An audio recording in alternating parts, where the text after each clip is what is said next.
성경 말씀은 역대기 13장 1절 말씀부터 살피겠습니다. 1절 여로보암 왕 제18년에 아비야가 유다 왕이 되고 예루살렘에서 3년을 치리하니라. 그 모친의 이름은 미가야라. 기브아 사람 우리아의 딸이더라. 아비야가 여로보암으로 더불어 싸울세. 아비야는 택한 바 싸움에 용맹한 군사 40만으로 싸움을 예비하였고 여로보암은 택한 바 큰 용사 80만으로 대진한지라. 아비야가 에브라임 산 중 스마라 산 위에 서서 가로되 여로보암과 이스라엘 무리들아 다 들으라. 이스라엘 하나님 여호와께서 소금 언약으로 이스라엘 나라를 영원히 다윗과 그 자손에게 주신 것을 너희가 알 것이 아니냐. 다윗의 아들 솔로몬의 신복 느바스의 아들 여로보암이 일어나 그 주를 배반하고 남봉과 비류가 모여 쫓았으므로 스스로 강하게 하여 솔로몬의 아들 르호보암을 대적하나 그때에 르호보암이 어리고 마음이 약한 하여 능히 막지 못하였느니라. 우리는 지난 시간까지 솔로몬의 아들 르호보암과 하나님께서 아이야로 통해서 약속한 여로보암과의 나라를 나누시고 르호보암과 여로보암의 나라가 어떻게 지내왔다는 사실을 살펴봤습니다. 오늘은 이제 르호보암의 아들 아비야의 시대의 일들을 이제 살피려고 합니다. 자, 오늘 이제 여로보암 18년이라고 이렇게 이제 이야기를 했죠. 여로보암, 르호보암과 여로보암 때 이제 여로보암의 아들 아비야 시대를 지금 이야기를 합니다. 이 때가 뭐냐면 여로보암 18년에 아비야가 왕이 됐고 그렇게 해서 싸움을 하게 됐다. 그렇게 지금 성경은 이야기하는데 남유다의 군인 수는 40만이고 북쪽은 80만의 용사가 지금 싸우기 위해서 대진하고 있는 사실을 지금 이야기를 합니다. 그런데 오늘 여기에 또 아비야의 모친은 미가야라고 이제 이야기를 하고 기브아의 사람 우리아의 딸이라 이렇게 지금 이야기를 합니다. 우리는 이 아비야는 다른 역대 11기에서는 또 아비암이라고 하기도 합니다. 그렇게 부르기도 해요. 근데 이 모친 미가야 우리아의 딸인데 미가야는 이제 미야가라고도 부르는데 11기상 15장에서는 그렇게 부르는데 이 집 족보가 좀 재미있습니다. 우리가 앞으로 사무엘 상하로 가면 11기상으로 가면 누가 있죠? 압살롬이 있어요. 이게 이제 누굽니까? 압살롬이 다윗의 아들이죠. 이 압살롬의 딸이 누구예요? 딸이 다말이 있었죠. 이 다말은 누구예요? 압살롬의 그 형이 이제 이 압살롬의 동생인 다말 말고 압살롬이 낳은 딸이에요. 그러니까 동명이인인 것이죠. 동명이인. 그 다말이 우리엘이라는 남자와 결혼을 해요. 거기서 난 사람, 이게 미가야예요. 미가야. 그러니까 이제 결국 누구예요? 다윗의 가문이죠. 다시 가문의 사람이 이 미가야와 르호보암 사이에서 난 아들. 여기에 난 르호보암과 사이에서 난 자가 누가고요? 지금 아비야가 태어났다. 지금 족보가 이렇게 되어 있는 걸 볼 수가 있어요. 그렇게 해서 이제 이 아비야가 낳았는데 이 미가야는 기브아 사람이라고 이야기를 해요. 근데 우리는 르호보암은 누구였어요? 이방인이 엄마가 이방인이었는 것을 밝혀놓고 여기는 기브아는 뭐예요? 결국 이스라엘 사람이었다는 사실을 우리에게 지금 이야기를 하고 있습니다. 근데 그 숫자가 군대 숫자가 지금 배가 많았다. 그런데 이 아비야가 어디에 지금 진을 쳤냐 그러면 성경을 이제 우리가 지도를 보면 여기가 지금 예루살렘 지역이거든요. 예루살렘 지역 이렇게 하면 뭐냐 그러면 여기가 베냐민 지파예요. 그리고 여기가 에브라임 지파입니다. 여기 이렇게 되어 있는 것이 에브라임 산지라 그러고 산이에요. 여기 중에 지금 진을 쳤다는 거예요. 그러니까 지금 원래 본다면은 유다와 베냐민 지파가 남유다에 속해 있는 영역이었고 그 이에 올라가서 어디 북이스라엘 지역까지 올라가서 전쟁을 하겠다고 가 있죠. 그래서 스마라 있는 산에 그 에브라임 산 중에 있는 어느 산 스마라라는 산에서 지금 진을 치고 그리고 이제 아비야가 그 이스라엘 사람들에게 향해서 하는 이야기입니다. 첫 번째 뭐예요? 하나님께서는 자기 백성하고 하나님께서는 뭐예요? 소금 언약. 이 소금 언약이라는 의미는 뭐냐면 변하지 않는 언약을 이야기해요. 소금을 넣고 한 언약이 아니라 소금이 변하지 않죠. 그러니까 변하지 않는 하나님의 언약이 뭐였어요? 그게 다윗의 나라를 영원하게 하겠다. 다윗의 나라. 다윗과 한 약속. 이게 어디에 나와요? 사마 7장 11절 쭉 해갖고 나온 약속이 있잖아요. 하나님께서는 다윗에게 다윗 당대에 할 언약과 다윗 후대에게 해 주실 언약을 해 주시는데 그 언약, 이건 변함이 없다. 변함이 없는 언약인데 누가 했다고요? 바로 솔로몬의 신복이었던 북이스라엘의 지금 왕 여로보암이 자기 다윗의 나라에서 뭐예요? 배반했다는 거였어요. 너희들은 우리는 남쪽 유다는 하나님의 언약의 자손이고 언약의 나라고 나라나 백성이고 북이스라엘은요 이걸 배반한 거예요. 배반한 나라는 거 아니에요. 지금 성경을 기초로 이야기하는 거예요. 이게 지금 어떻게 보면 우리가 중국 이제 소설을 읽다 보면 막 전쟁을 하다 보면 사람들의 심정을 이렇게 건드려 가지고 전쟁하고 싶은 생각을 없애버린 것처럼 지금 그렇게 이야기하는 거예요. 자, 북이스라엘 너희들 바로 생각해봐라. 하나님은 우리 남유다, 우리 조상 다윗에게 약속한 이 나라를 주셨는데 너희 지금 여로보암이 우리 이 나라를 배반하고 떠났는데 좀 심하게 이야기합니다. 남봉과 비루, 깡패들이라는 거죠, 이게. 깡패들을 모아갖고 지금 우리를 배반했다. 그렇게 이야기를 한 거예요. 그러니까 어떻게 보면 이게 지금 아비야의 신관이에요. 아비야 신관. 그 하나님은 하나님과 우리 이스라엘과 남유다의 어떤 관계인가에 대해서 지금 바르게 정리한 거. 우리는 하나님의 언약된 백성이다. 근데 너희는 우리 언약에서 떠난 자들이다. 그렇게 지금 이야기를 하는 거죠. 자, 그렇게 이제 해놓고 지금 이야기 계속해 나갑니다. 그런데 지금 여기에 한 가지 마음이 걸리는 해석이 있어요. 7절에 그렇게 됐는데 그때 르호보암이 대적하나 르호보암이 어리고 마음이 약해서 능히 막지 못했다. 그렇게 지금 자기 아버지에 대해서 이야기를 하고 있는데 여기에 이제 성경 개론에서는 르호보암이 어리고 나이적으로 어리고 이런 이야기를 해석을 했어요. 근데 우리는 이미 앞에서 살폈듯이 르호보암의 왕위에 나갈 나이가 몇 세였어요? 41세였어요. 그러니까 41세는 어린 나이가 아니잖아요.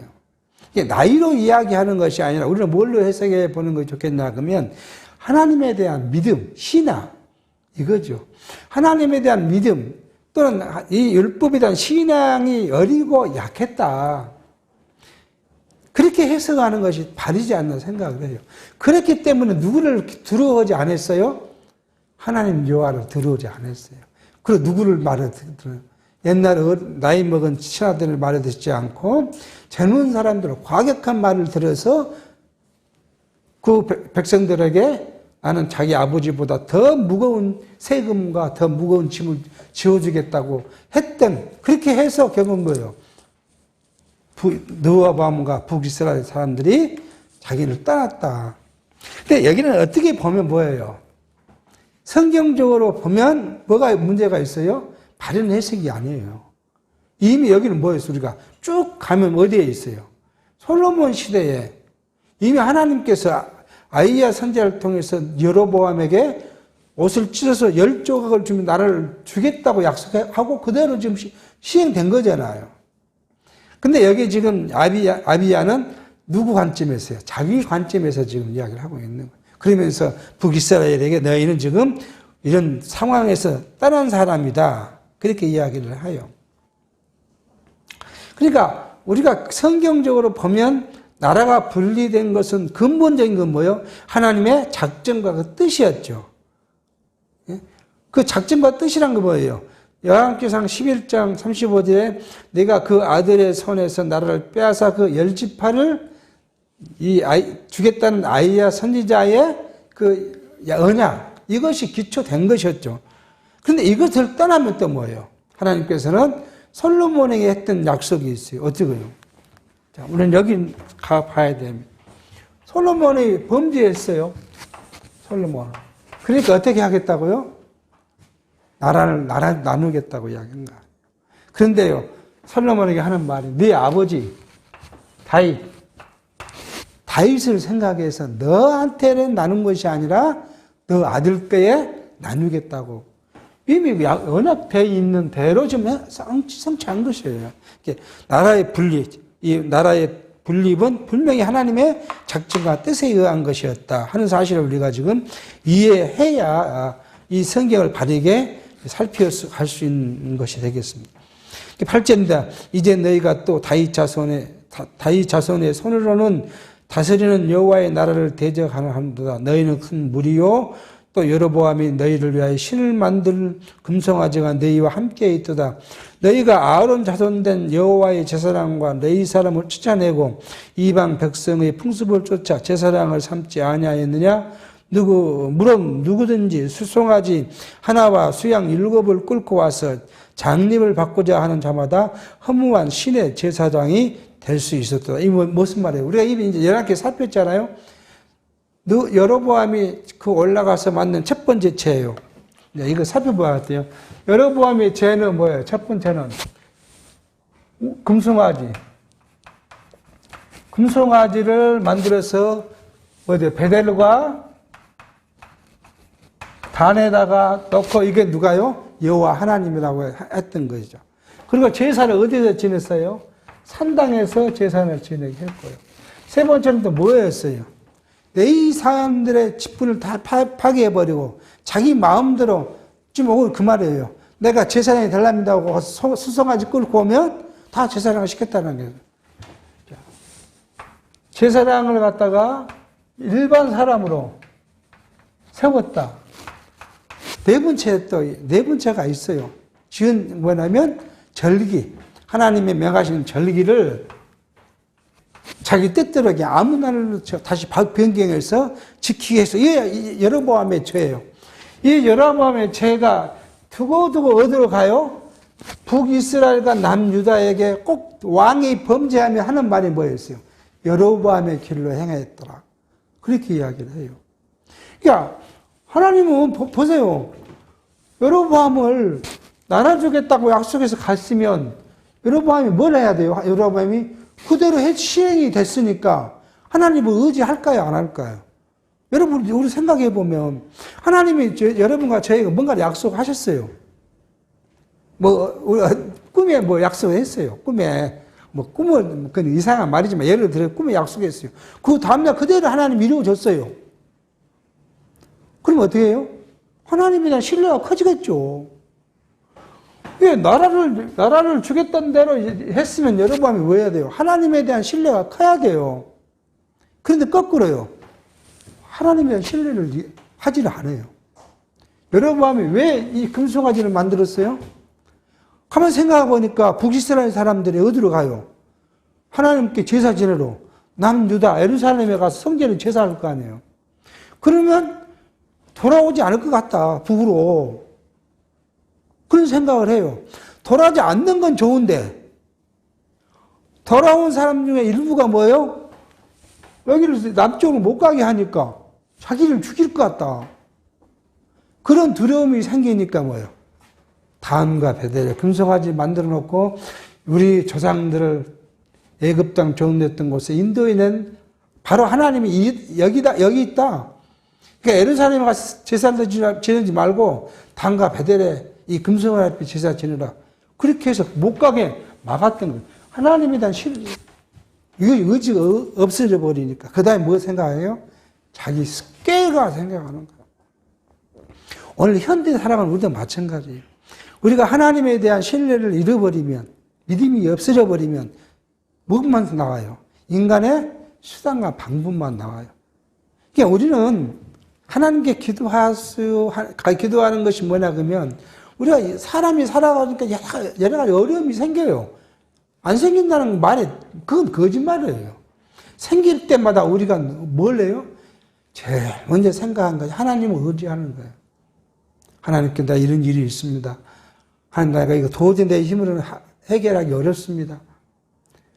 그 다음에 뭐요? 하나님께서 해결할 방법을, 길을 내게 제시해 주십시오. 그래서 내게 주신 방법이 뭐예요? 하나님의 뜻이라고 믿고 선한 길로 가는 거예요. 여러 가지 길이 있을 거 아니에요. 여러 가지 방법이 있고 여러 가지가 있겠지만 그 중에 가장 신앙과 결부돼서 선한 길로 우리가 가는 것이 뭐예요? 하나님의 뜻을 구하며 가는 거예요. 근데 여러분 그것을 자기 꾀. 그래서 만든 것이 금송아지고요. 근데 금송아지를 만들었어요. 근데 어디 가서 제사를 못 해요. 예루살렘에 못 가니까 산당에 제사를 지는 거고요. 근데 이때 당시는 사실은 산당 제사가 만연했어요. 이스라엘만 그런 것이 아니라, 우리나라 같은 생각하면 기독교를 빼버리면 어디 가서 무엇을 해요? 다 절에 가서 제사하잖아요. 그것처럼 그때도 만연했어요. 그 다음에 뭐가 없어야 돼요? 금송아지를 만드니까 제사장, 여호와를 섬기는 제사장들을 없애버려야 되잖아요. 그 사람들 여호와를 섬기겠다고, 이건 우상이하고 딱 뱉고 서 있으면 안 되잖아요. 그러니까 그걸 다 폐워버리고, 그냥 일반인들로 제사하는 걸 삼고만. 그러니까 그 다음에 온 것이 또 뭐예요? 우리가 명절을 지켰잖아요. 그 명절이 그 절기예요. 유대인들에게는. 그대로 여호와께서 율법을 정한 그 유월절, 맥주절, 초막절들을 그대로 지키면 뭐예요? 어디로 사람들이 가려고 합니까? 예루살렘 가려고 할 거 아니에요. 그러니까 뭐예요? 절기를 자기 마음대로 바꾸어서 거리가 서게. 이게 바로 여러분의 죄악이었다. 그걸 지금 8절에 이야기해요. 큰 무리요. 여로보암이 너희를 신을 만들고 금성아지 너희를 만들었기 지금 너가 갖고 있지 않느냐? 너희가 아론 자손된 제사장이죠. 아론의 자손된 여호와의 제사장과 네 사람을 쫓아내고 이방 백성의 풍속을 쫓아 제사장을 삼지 아니하였느냐. 무릇 누구든지 숫송아지 하나와 수양 7을 끌고 와서 장립을 받고자 제사장이 되고자 하는 자에게는 험한 신의 제사장이 되게 해줬다. 이런 것이 지금 뭐예요? 여로보암의 길, 이 죄를 지었다. 지금 너는 지금 죄진 너희다. 하나님께 대해서는 죄진 너희가 지금 나와 싸우려고 하느냐? 그 이야기를 하고 있는 거예요. 10절. 우리에게는 여호와께서 우리의 하나님이 되시니 얼마나 멋진 이야기합니까?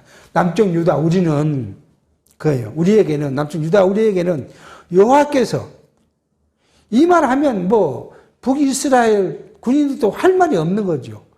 여호와께서 우리의 하나님 되시니 그를 우리가 배반치 아니하였고 여호와를 섬기는 제사장들이 있으니 아론의 자손이요 또 네 사람이 수령들어 조석으로 여호와 앞에 번제를 드리며 분향하며 또 깨끗한 상에 진설병을 놓고 또 등대가 있어 그 등에 저녁마다 불을 켜니 우리는 우리 하나님 여호와의 계명을 지키나 너희는 그 일을 배반하였느니라.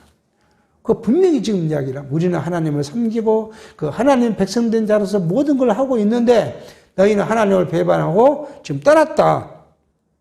하나님이 우리와 함께 하사 우리의 머리가 되시고 그 제사장들로 우리와 함께하여 경고의 나팔을 불어 너희를 공격하느니라. 이스라엘 자손들아, 너희 열조의 하나님 여호와와 싸우지 말라. 너희가 형통치 못하리라. 이렇게 지금 전쟁 앞에서 지금 연설하고 있습니다. 이 말을 들은 북이스라엘 사람들이 기가 죽지 않겠습니까?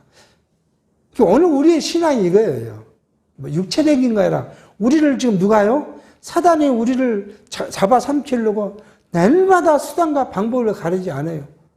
그게 어떤 사람을 통해서도 우리를 괴롭히겠지만, 우리 생각, 우리 마음이 우리를 괴롭혀요. 그러니까 우리는 한시도 이 사단이 우리를 유혹하고 우리를 넘어뜨리려는 이것에 대해서 우리를 지켜야 되는데, 누가요? 우리 힘으로는 못 지키니까 누가 지켜줘요? 그리스도께서 그리스도의 영인 성령이 우리를 지켜줘요. 그것을 우리가 믿고 그것을 의지하고 그것을 우리가 싸우는 거예요. 사단과 우리가 어떤 힘으로 어떻게 싸울 수 있겠어요? 도저히 싸울 능력이 우리는 없어요. 그러나 우리를 지키시고 함께 하시는 하나님, 하나님의 영, 그리스도의 영인 성령이 우리와 더불어 함께 해주시고 보호해 주시고 싸워서 이기게 해주실 것을 우리는 신약 성경을 통해서 알고 있기 때문에 그것을 가지고 그 믿음을 가지고 싸움부터 이 세상에 나가는 거예요. 이 세상은 이미 우리가 한번 살폈지만 우리가 싸우는 신앙 싸움의 대상은 뭐예요? 헬과 육이 아니라 뭐예요?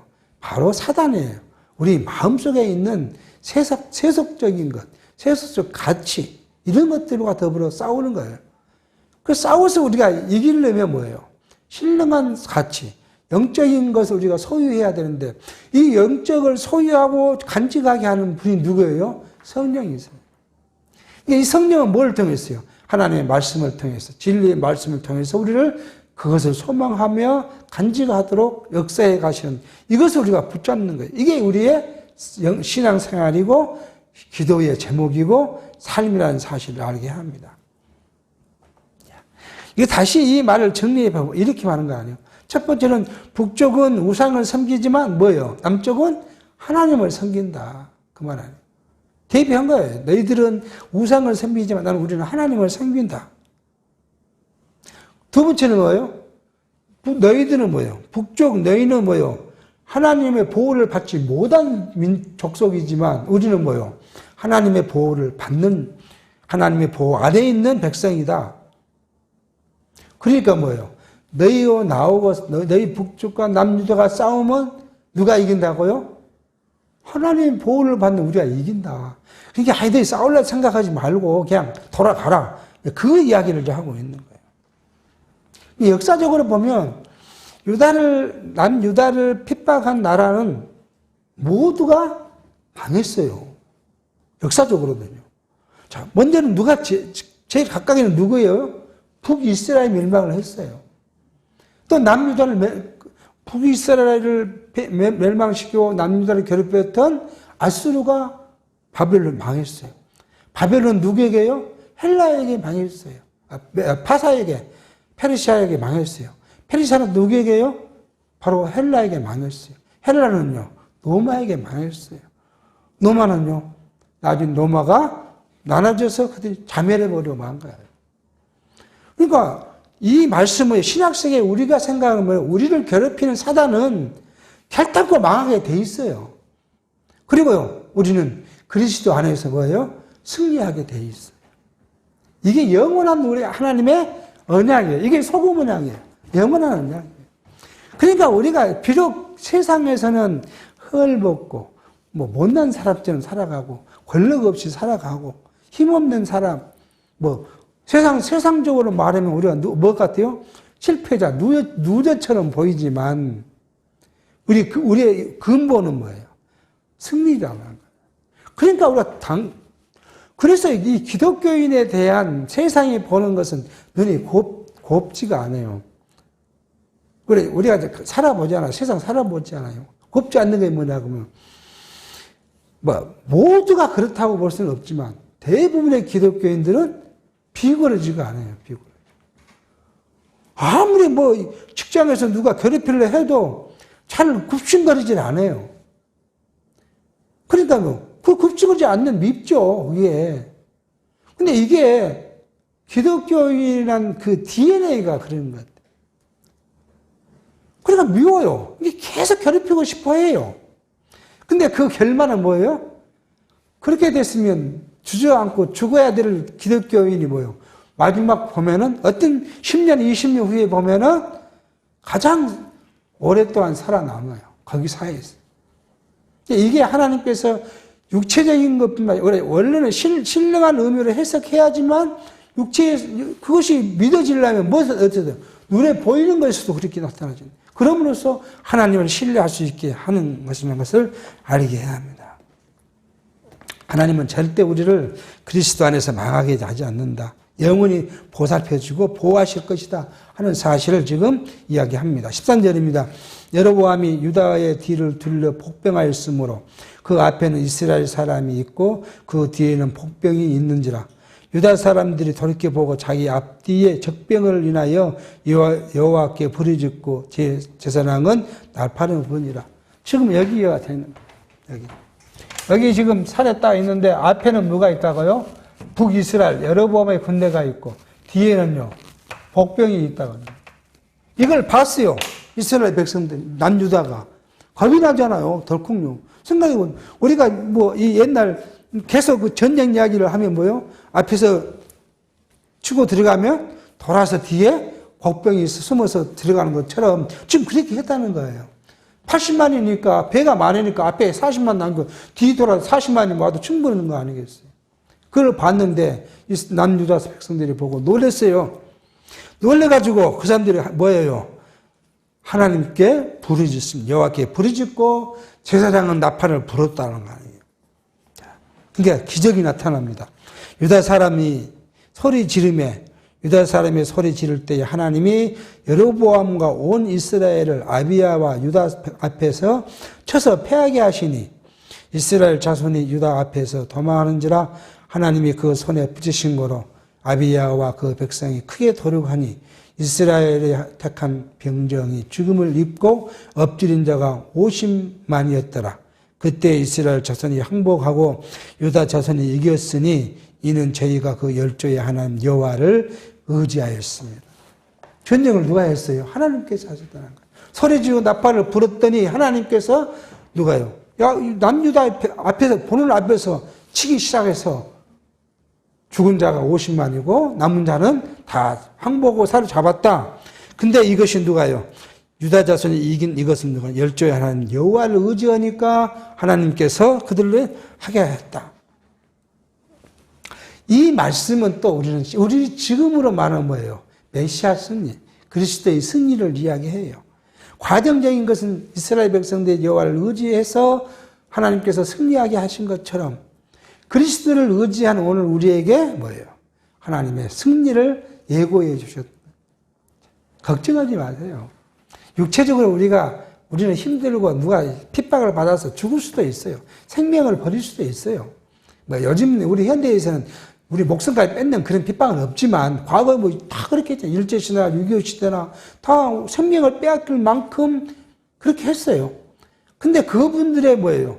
목숨은 잃었지만 무엇을 이겨요? 신령한 의미의 승리한 자들이었다는 걸 사실 알게. 그걸 우리가 역사적으로 경험한 거예요.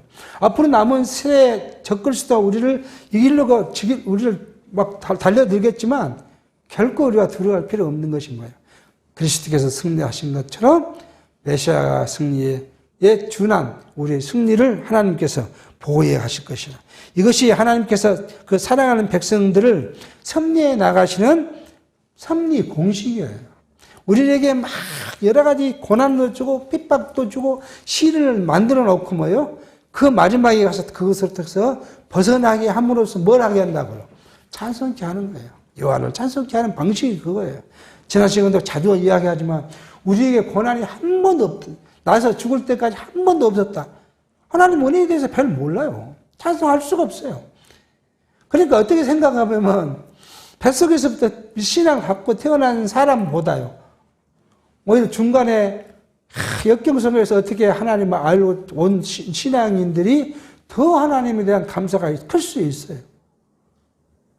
그런데 그러면 뱃속에 태어나서부터 갖고 있는 신앙인들이 정말 아무리 어려움 없이 성장해 갈까요? 그렇지 않아요. 그런 사람에게도 다 뭐예요? 하나님은 시련과 고통을 줘요. 어려움을 줘요. 질병도 주시고, 사회적 환경 어려움도 주시고, 가족관계 어려움도 주시고, 그렇게 주시면서 뭐예요? 하나님께서 섭리해 가신다는 사실을 알도록 섭리하신 것을. 그래서 베드로 사도는 이렇게 말해요. 베드로전서 5장 8절에 근신하라 깨어있으라 대적마귀가 오는 사자와 같이 두루 다니며 삼킬 자를 찾다. 그러니까 항상 사단은 하나님을 열심히 섬겨보려고 하면 와서 뭔가 건드려요. 그게 참 희한해요. 우리 주변의 친구들에게 제 자신도 마찬가지예요. 내가 조금 생각을 달리하고 그러면 뭐가 와요? 당장 마음에 뭐부터. 제가 솔직히 고백하는 거예요. 올라갈 때, 제 직장, 거기서 월요일로 올라갈 때는 즐거운 마음으로 올라갑니다. 이번엔 편안한 마음을 갖고 일주일만 있다가 내려가야지. 그런데 언제부터요? 올라가서 오후에 미팅 시간부터 이 마음을 푹 굽기 시작해요. 그럼 뭐예요? 평강을 다 잃어버려요. 온데 끙끙대고, 속으로 그렇죠. 앞에는 말 못하지만 속으로 뭔 자식 하고, 그렇게 하다가 저녁에 가만히 자려고 생각하면 뭐예요? 쓸데없는 것에 고민을 한 거예요. 그럼 자기 그렇게 하던 말도 냅둬버리고, 내 살동을 살면 되지. 왜 그렇게 그걸 못 버리고 꼭 내 뜻대로 해야지? 이런 생각을 갖냐? 그런 생각을 갖는 거예요. 그러니까 하나님은 우리를 그냥 그대로 두지 않아요. 사실 사단이 우리를 괴롭히는 것은, 우리를 시험하는 것은 하나님의 허락이 있어야 하죠. 어떻게 하나님 허락 없이 사단이 지 마음대로 하겠습니까? 그러니까 하나님 그것을 나를 통해서 뭐예요? 하나님께 더 나아가도록 조금씩 나의 모습을 깎아가는 모습이에요. 그러니까 제가 가끔 말씀은 저 되게 뭐가 난 사람이에요. 정말 뭐가 난 사람이에요. 근데 지금 그래도 뭐가 조금 날카로운 뭐가 사라진 것은 그렇게 싫은 신을 겪고 와서 그 끝이 뼈지 같은 것이 조금씩 가까워지는 거예요. 동그라미지 아직 하나는 멀었죠. 동그라미지 않았어요. 겨우 못한 것이 좀 깎였다는 정도밖에 안 되죠. 이렇게 섭리해 가신다는 거예요. 그러니까 역대기서가 뭐예요? 역사서잖아요. 그러니까 역사 가운데 하나님의 섭리를 보면서 뭐예요? 또한 우리가 그것을 바라보는 거예요. 하나님은 나를 어떻게 섭리해 가시냐. 그걸 아는 거예요. 그걸 바라보고 여호와를 깨닫게 하는 것이다 하는 사실을 지금 알게 합니다. 19절입니다. 아비야가 여로보암을 쫓아가서 그 성읍을 빼앗았으니 곧 베델과 그 동네와 여사나와 그 동네와 에브론과 그 동네라. 아비야 때에 여로보암이 다시 강성하지 못하고 여로보암이 치심을 입어 죽었고 아비야는 점점 강사하여 아내 14을 취하여 아들 22과 딸 16을 낳았더라. 아비야의 남은 사력과 그 행위와 그 말은 선지자 이도의 주석책에 기록되었느니라. 그래서 아비야와 여로보암 시절에 뭐예요? 여로보암은 이제 힘이 약해져서 더 이상 강성하지를 못했고 아비야는 점점점 강해졌다는 증거가 어디에 있어요? 여기 지금 그 얘기는 아내 14을 취해서 아들 22과 딸 16을 낳았다. 이게 지금 그 당시는 뭐예요? 구약시대는, 이 시대는 뭐예요? 오형시대니까 자식이 많은 거예요. 뭐예요? 형통한 거예요. 이스라엘 남유다가 강성해졌다. 그 이야기를 지금 하고 있는 거예요. 이 말씀에 대해서 이제 우리가 이렇게 설교를 들었던 적이 있어요. 아비야의 승리는 당연한 것입니다. 왜냐하면 하나님을 의지했습니다. 사람이 하나님을 의지하느냐 아느냐가 하나님께 관점입니다. 그렇게 설교를 과거에 많이 들었어요. 누가 주체가 된 거예요? 사람이 주체가 돼요. 아비야가 하나님을 의지했고 남유다가 하나님을 유지했고 그래서 이 남유다의 승리는 당연한 것인데 인간 사이에서는 뭐가요? 하나님을 의지하느냐 하지 못하느냐가 하나님 입장에서 관점입니다. 그 누가요? 주체가요. 사람이 하나님을 의지하냐 안 했다 해서 하나님은 뭐요? 그 결과를 보고 이기게 해주시고 아니면 지게 해주신다. 그 이야기를 좀. 이 성경은 그 이야기를 하고 있지 않아요. 하나님께서 누구예요? 아비야를 통해서 무엇을 하게 해요? 하나님을 의지하도록 섭리하신 분도 하나님이시고, 또 어떨 때는 보면 하나님께서는 의지하지 못하도록 하시는 것도 하나님의 섭리이시고, 그러니까 오늘 우리가 살아가는데 어느 날은 하나님께 다 가까이 하던 마음이 생기기도 하고, 어느 날은 좀 내가 오늘 쉬고 싶다 그런 생각이 들기도 하기도 하고, 이 모두가 뭐예요? 하나님의 섭리라는 거예요. 그러니까 우리는 인간이 주관이 아니고 하나님이 주체예요. 제가 가끔씩 말씀드리지만은 우리 성경신학, 언약 성체 성경신학의 주 키가 뭐냐, 키. 그게 세 가지라고 합니다. 하나는 뭐예요? 절대 주권이잖아요. 하나님의 절대 주권. 모든 인간사, 내 인생에 나고 자라고 크고 세계 모든 역사가 뭐예요? 하나님의 절대적인 주권이고요. 두 번째는요, 하나님의 절대적 섭리예요. 하나님의 섭리. 이건 다른 말로 하면 하나님의 뜻과 뭐예요? 작정이에요. 이게 따라서 뭐예요? 하나님은 섭리해요. 그런데 이 섭리가 사람 입장에서는 아닌지 모르지만 하나님 입장에서는 뭐예요? 선이에요. 절대 선이에요. 왜요? 자기 뜻대로 섭리하기 때문에 선이에요. 우리 인간 입장에서는 선이 아닐 수도 있어요. 어떻대요? 내가 아픔을 당하고 시련을 당할 때는 나는 아프고 힘든데 뭐 선이겠습니까? 근데 우리는 결과는 뭐예요? 이것이 하나님께서 자기 뜻과 작정을 해 나가시는 과정이기 때문에 우리는 뭐예요? 그것이 선이라는 거예요. 그래서 우리가 뭐예요? 시험을 당해도 뭐라고요? 야고보서는 하나님께 기뻐하고 찬송하고 기도하라고 하신 말씀 여기에 있다고 보십니다. 그래서 아비야가 이제 북이스라엘 땅들을 이제 빼앗았다. 그렇게 지금 이야기를 하고 있습니다. 자, 이렇게 되면 이제 하나님께서는 우리가 한번 생각해 볼 필요가 있어요.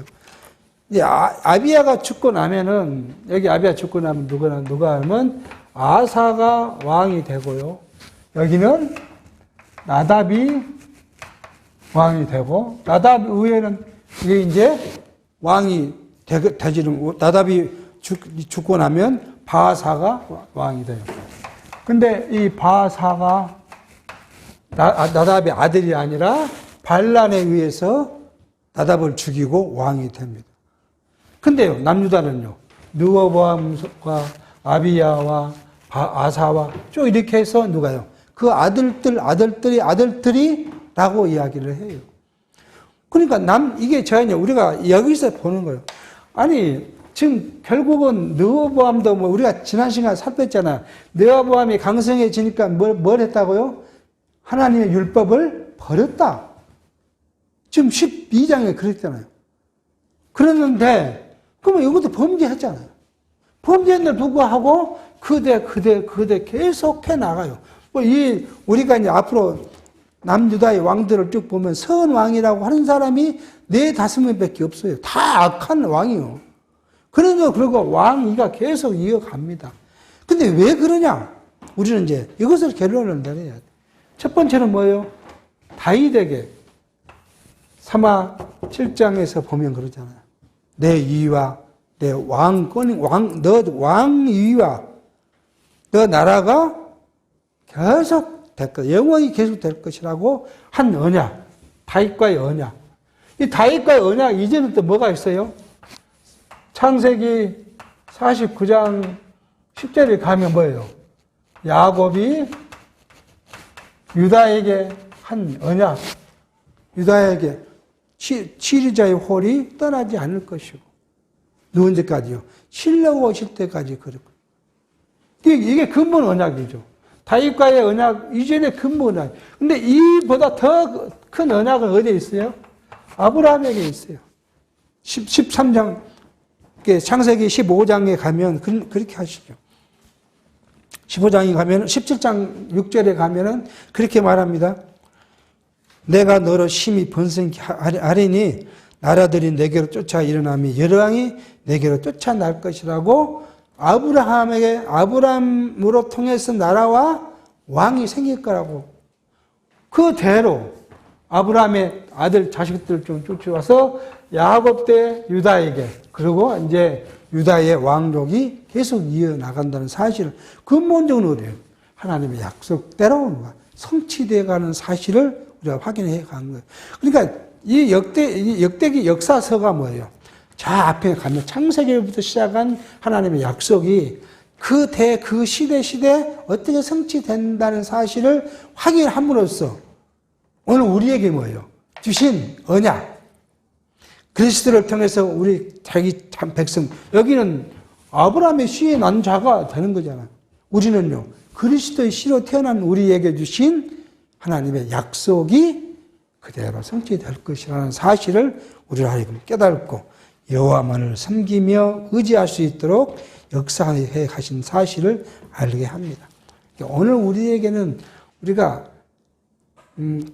저는 그래요. 다행스러운 것은 오늘 우리는 언약 성취사라는 성경 신학을 통해서 우리의 행위가 아니라 뭐예요? 하나님의 약속대로 우리를 하나님 나라의 백성으로 영원한 나라까지 인도해 가실 것이라는 것이 확인되니까 여러분과 저는 평강한 마음, 평안이 있어야 돼요.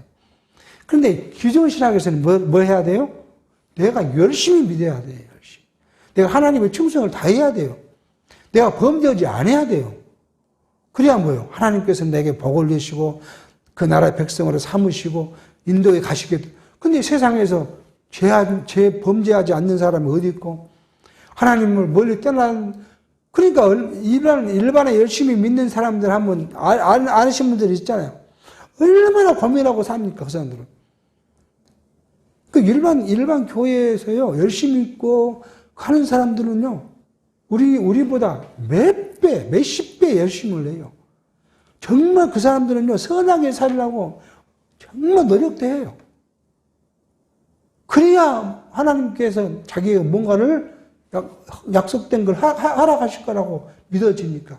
그러니까 항상 뭐가 없어요. 마음에 기쁨과 즐거움이 없어요. 불안해요. 내가 오늘 이루면 뭐 한다고요? 내 자식한테 또 저주하면 어떻게 하지? 내가 오늘 조금 이랬는데, 내 우리 가정에 하나님이 징계하면 어떻게? 그런 불안 속에 살아가요, 그 사람들은. 근데 우리는요, 내가 뭐 해도 어쩐다고요? 하나님이 명수하신 대로, 약속하신 대로. 그것을 확실하게 보여주는 것이 어디예요? 탕자의 비유예요. 탕자가 얼마나 웃긴 짓을 합니까? 아버지, 나한테 재산 줄 거 미리 좀 주십시오. 내가 갖고 세상 나가서 한번 멋있게 살아보려 합니다. 그러고 나가서 살았잖아요. 다 아버지 돈도 탕진하고. 뭐, 성경은 그렇게 기록되어 있지만, 않지만, 동무들과 술 마시고, 얼마큼 개병치를 했겠어요. 그 돈을 다 탕진하려면. 그리고 완전히 이제 먹을 것이 없고, 굶어 죽게 생겼어요. 성경 그렇게까지 하잖아요. 돼지 열매도 누가 준 사람이 무슨 못 먹어서 배가 고팠다고 하잖아요. 그때서 생각한 것이 뭐예요? 아, 우리 아버지 집에는 음식도 풍부하고 종도 많고 그런데 내가 왜 여기서 지금 이 꼴. 그래서 일어나가지고 누구예요? 돌아갔더니, 우리 육체적으로 보면 참 우리 애들한테 미안하지만 잘못했으니까 때렸잖아요. 자기 때릴 거라 생각했을 거예요, 아버지가. 근데 저 멀리서 보고는 쫓아오더니 입 맞추고 가락지를 끼워주고 데리고 가서 목욕을 시키고 잔치를 베푸고 우리 아들이 나갔다가 고생했는데 죽은 줄 알았더니 데려와서 살아왔다고. 그렇게 한 자기 아버지. 이게 바로 하나님과 우리의 관계예요, 이게. 그러니까 우리는 크게 고민하고 걱정하고 근심하고 살 이유가 없어요. 우리 하나님의 자녀로서 뭐예요? 기쁨과 즐거움, 평강을 갖고 살아가라 하는 것이 뭐예요? 역사가 우리에게 가르쳐주는 교훈이라는 사실을 알게 합니다.